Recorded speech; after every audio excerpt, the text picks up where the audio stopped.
certains qui sont incapables de faire le jeu politique pour rester dans la danse sont en train de crier partout qu'il n'y aura pas d'élection. Il faut le dire ainsi, parce qu'ils sont en train de programmer une déstabilisation de la nation béninoise. Vous savez, aujourd'hui même, il y a une manifestation à Paris pour demander que le président Patrice Talon quitte le pouvoir à partir du 5 avril. Ça me fait rire quand j'entends ça. Et ceux qui ont conduit cette manifestation, l'une des personnes qui se retrouve à la tête de cette manifestation, c'est l'ancien maire Léali Vinagnon Soglo. Vous savez, malheureusement, il n'est pas seul. C'est-à-dire qu'il n'y a pas que ceux qui sont à Paris qui parlent du 5 avril. Il y a certains qui sont ici, qui sont au Bénin ici avec nous, depuis le 7 novembre 2019,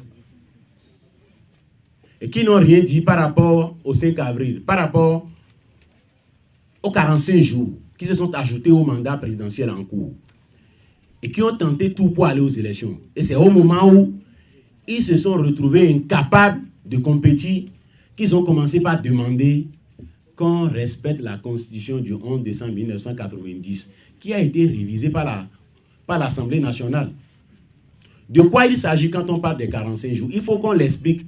Il faut que, parce qu'ils sont en France actuellement en train de manifester, il faut qu'on explique ça pour que la communauté internationale comprenne bien la situation. Nous savons qu'au Bénin, jusqu'à présent, chaque 3 ans ou plus, nous sommes en campagne électorale pour organiser une élection. Que ce soit les élections municipales, les élections présidentielles ou les élections législatives. Nous avons observé toute la classe politique depuis au moins 15 ans, 20 ans, à constater que être en campagne chaque année ou chaque 2 ans ne nous permet pas d'avancer. Parce que quand un acteur politique a une élection, c'est qu'il se concentre sur ça.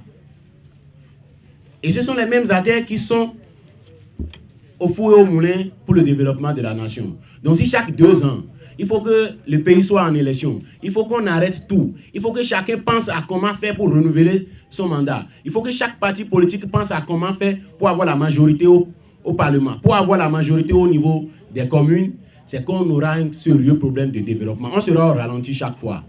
Alors on a décidé d'organiser les élections générales chaque 5 années. Si on veut organiser les élections générales, il faut qu'on prenne toutes les dispositions pour qu'il n'y ait aucun événement qui nous obligera à faire une élection avant les 5 ans. Quand on élit les conseillers communaux et municipaux, on les élit avec leurs suppléants. C'est-à-dire que quand un conseiller démissionne, est traduit devant la justice, décède malheureusement, son suppléant ou est nommé à un poste, son suppléant le remplace automatiquement au conseil communal ou municipal. Au niveau des députés à l'Assemblée nationale, la même chose s'observe. Quand on veut voter pour les 83 députés, chaque député a son suppléant. 83 et 83 suppléants. 83 titulaires, 83 suppléants. C'est-à-dire que quand un député se retrouve dans l'incapacité de continuer ses fonctions parlementaires, son suppléant le remplace automatiquement. C'est prévu par les lois. Mais quand on vote pour le chef de l'État et qu'il arrive qu'il soit empêché de continuer sa fonction, qui est-ce qui va le remplacer? On a prévu dans l'ancienne constitution que ce soit le président de l'Assemblée nationale au moment où il sera traduit devant la Haute Cour de justice, et que ce soit le président de la Cour constitutionnelle. C'est-à-dire l'Assemblée nationale, s'il démissionne, il décède ou il a un empêchement définitif. Le président de l'Assemblée prend et organise les élections dans les 90 jours qui vont suivre. Et quand il s'agit maintenant du fait que le président soit traduit devant la Haute Cour de justice, le président de la Cour constitutionnelle assume l'intérim. Ça voudra dire que si on est au début d'un mandat et que cet événement arrivait, on sera obligé d'organiser les élections avant les 5 ans. Autrement dit, on ne pourra plus respecter notre volonté d'aller aux élections générales chaque 5 années. Donc il faut faire quoi? Il faut prévoir un suppléant au président de la République lui aussi. C'est ça qui a amené la question de la vice-présidence. Et on élit le président de la République et son vice-président. Ce qui est parfait. On a réglé la question au niveau de qui va venir après l'empêchement du président élu de continuer ses fonctions présidentielles. Maintenant, le calendrier électoral béninois n'était pas programmé sur chaque 5 années. Ça voudra dire que les municipales sont arrivées en 2015, elles sont venues encore en 2020, on a eu les législatives en 2019, on aura des législatives en 2023, présidentielles en 2021, présidentielles en 2026. Donc du coup, il faut réorganiser le calendrier électoral pour arriver à faire les élections chaque 5 années.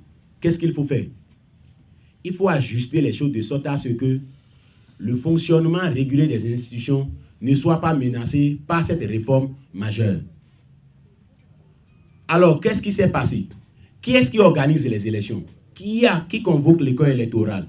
Qui coordonne tout en réalité? C'est l'exécutif, c'est le chef de l'État. Quand on prend les choses, on constate que si on demande à un président d'organiser les élections présidentielles avant les municipales et les législatives et de quitter le pouvoir, il se posera un problème. Le nouveau venu, qui sera à peine 2 semaines, 1 mois, dans ses fonctions de président, aura affronté l'organisation des élections municipales et présidentielles. Est-ce que vous pensez qu'un nouveau président élu, 2 semaines, 1 mois, 2 mois ou plus après, peut organiser les élections législatives et les réussir? Pendant peut-être que l'opposant serait en train de dire qu'il n'a pas perdu les élections et que lui-même serait en train d'être contesté, vous pensez qu'il peut organiser les élections législatives? Ça voudra dire qu'il faut ajuster les choses de sorte à ce que le président en exercice organise les 3 élections, c'est-à-dire les élections municipales, les élections législatives et les élections présidentielles. Pour le faire, il faut que les municipales et les législatives passent avant les présidentielles.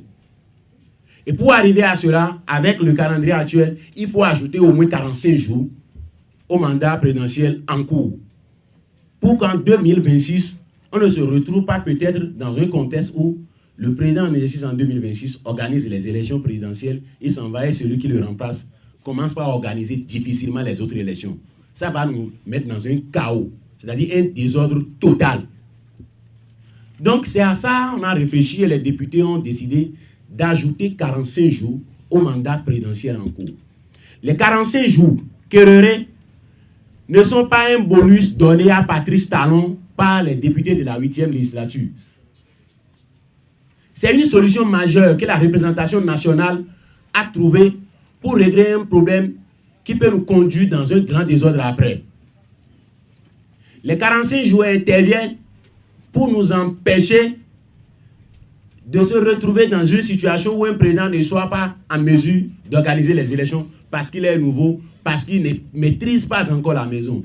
Vous vous rappelez qu'en 2010, pendant qu'on célébrait les 50aires de notre pays à la souveraineté internationale, le président Boni Yaya a dit ouvertement « Je ne connaissais pas la maison ». Si 5 années après, on peut dire que je ne connaissais pas la maison, qu'en serait-il de celui qui est en train de faire 2 semaines, 1 mois? Donc du coup, les 45 jours, c'est pour qu'il y ait un ajustement normal. C'est pour que le président en exercice puisse organiser toutes les élections et partir. C'est pour éviter des situations malheureuses au nouveau président élu. Voilà en réalité de quoi il s'agit. Et là où je dis que ceux qui parlent aujourd'hui sont de mauvaise foi, c'est quand la Constitution a été révisée depuis 2019. Et comme je le dis souvent, ils sont des lettrés. Ils ont pris connaissance du texte depuis novembre 2019. Depuis novembre 2019, ils savaient que le chef de l'État en fonction jusqu'au 5 avril sera appelé à faire 45 jours supplémentaires pour qu'on puisse arriver à respecter correctement le calendrier électoral de l'organisation des élections générales à partir de 2026. Ils n'ont rien dit, puisque cela ne les dérangeait pas. Mais à partir du moment où ils sont incapables d'aller aux élections présidentielles, ils ont commencé par dire il faut chasser Patrice Talon du pouvoir. Mais nous sommes allés aux élections, ils ont perdu. Et c'est nous qui avions gagné le 20 mars 2016. C'est nous qui avions gagné les élections. Et celui qui a révisé la Constitution pour prolonger le mandat, c'est la même personne qui a révisé la Constitution en 2013 pour prolonger le mandat de Léa Sogo à la mairie de Cotonou. Vous savez, on a élu les conseillers en 2008. En 2013, il faisait 5 ans pour partir. incapable d'organiser les élections municipales à bonne date, Yahya Boni a demandé aux députés à l'Assemblée de prolonger le mandat des élus communaux par une loi de 2 articles seulement. Le mandat a été prolongé sine die, c'est-à-dire on ne sait pas jusqu'à quand ça va finir. Et quand il était maire à Cotonou, quand il amenait Cotonou en campagne contre les inondations, pendant 12 ans, voire 17 ans avec son papa, et Cotonou était toujours inondé, et on lui donnait encore 2 ans à faire pour gruger Cotonou. Les prolongations étaient une bonne chose. Il était d'accord parce que cela lui profitait.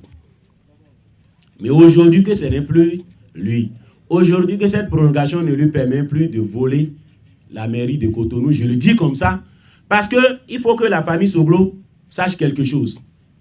Eux là, ils ne sont pas sortis de l'UTM.